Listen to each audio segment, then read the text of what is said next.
C'est déjà un produit cher. L'huile d'olive va-t-elle devenir un produit de luxe? Son prix ne cesse d'augmenter, plus 20%, c'est ce qu'on a constaté dans les supermarchés européens en moyenne en 2015. La faute d'abord à une bactérie, la Xylella fastidiosa, qui a affecté des millions d'oliviers dans les Pouilles en Italie. L'Union européenne a donc préconisé que 10% des oliviers soient détruits. Du coup, l'Italie a vécu sa plus mauvaise récolte en 25 ans. Et puis en Espagne, premier producteur européen, les mauvaises récoltes à cause de la sécheresse ont fait le reste.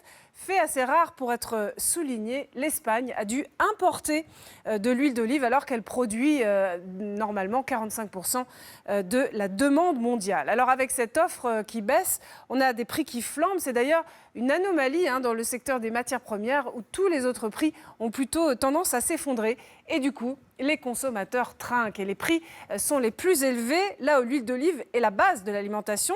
Par exemple en Espagne, plus 27%. En Italie et en Grèce, vous le voyez, ce sont des hausses importantes. On est un petit peu plus épargné en France.